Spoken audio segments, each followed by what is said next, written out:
Bermuda triangle, जिसे मौत का त्रिकोण भी कहा जाता है, वह उत्तरी अटलांटिस महासागर में स्थित एक त्रिकोण है। इस त्रिकोण की खासियत यह है कि आज तक जितने भी जहाज या फिर विमान इस त्रिकोण से गुजरे हैं, वो वापस कभी दिखाई नहीं दिए हैं, मानो जैसे कि उस त्रिकोण ने उन्हें निगल ही लिया हो। इतना ही नहीं, बल्कि जांच पड़ताल करने पर भी उन जहाज़ों और विमानों के अवशेष अब तक नहीं मिल पाए हैं। कई वैज्ञानिक सिद्धांतों ने बरमूडा ट्रायंगल के पास संदिग्ध घटनाओं के कारणों को खोजने की कोशिश की है, लेकिन कभी भी उचित कारणों का पता नहीं चल पाया है। विज्ञान भले ही इस त्रिकोण के रहस्य को उजागर करने में असफल रहा हो, लेकिन हिंदू इतिहास से इस वाक़ये का ज़रूर कुछ न कुछ संबंध मौजूद है, ऐसा तर्क लगाया जा सकता है। रामायण की 5वीं पुस्तक सुंदरकांड में एक दिलचस्प कहानी है। वाल्मीकि, जिन्होंने रामायण लिखी थी, उन्होंने इस पुस्तक में ऐसा जिक्र किया है कि भगवान हनुमान जब माँ सीता की खोज में निकले थे, तो उन्हें भी ऐसी ही एक रहस्यमय अदृश्य शक्ति की अनुभूति हुई थी। उन्हें इस शक्ति का आभास महासागर के ऊपर से गुजरते वक्त हुआ था। यह रहस्यमय शक्ति राक्षसी सिमिका की थी। राक्षसी सिमिका ने ब्रह्मदेव को प्रसन्न करने के लिए हजारों वर्षों तक घोर तप किया था।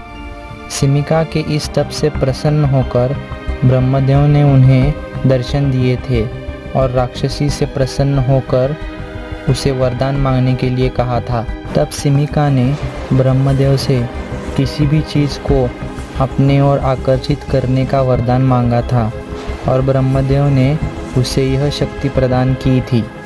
सिमिका को छायाग्रही भी कहा जाता था, क्योंकि वो अपने शक्ति से किसी भी व्यक्ति या वस्तु को सिर्फ उसकी परछाई से अपने भीतर समा लेती थी। वह राक्षसी इतनी शक्तिशाली थी कि अपनी इच्छा से वह किसी को भी निगल सकती थी।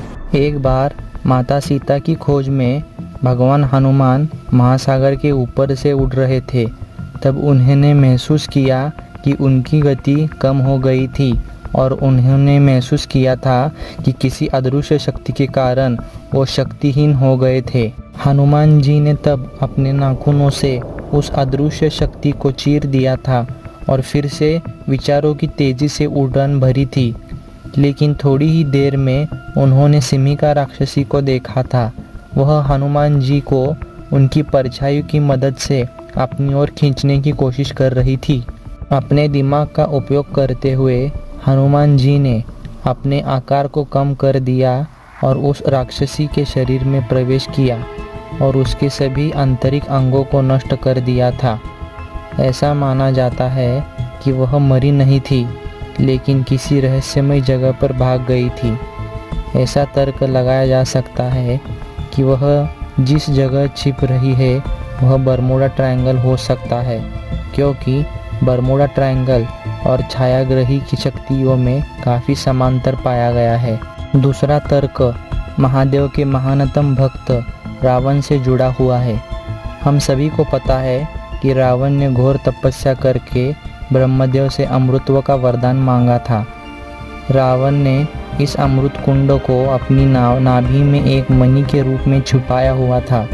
भगवान राम ने अहंकारी रावण का वध इसी मणि के भीतर स्थित अमृत कुंड को सुखाकर किया था।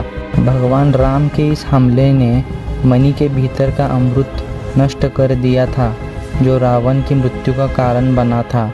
रावण के मृत्यु के पश्चात यह मणि बेहद महत्वपूर्ण बन चुका था। मणि को एक ऐसी जगह पर रखना आवश्यक था जो उसकी अंतहीन शक्ति को सोख ले। इस स्थान को खोजने के लिए हनुमान जी को इसका दायित्व दिया गया था। हनुमान जी मणि को समुद्र की असीमित गहराइयों में ले गए थे, ताकि उसका प्रभाव अगर समाप्त न हो तो उसे कम से कम प्रभावित किया जा सके।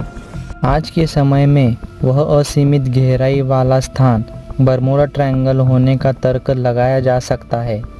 दोस्तों, वैसे तो ये मानने और न मानने वाले तर्क है, दुनिया में पुरातन युग के ऐसी बहुत सारी शक्तियाँ मौजूद है जिसका अस्तित्व आज के समय में भी प्रभावित है।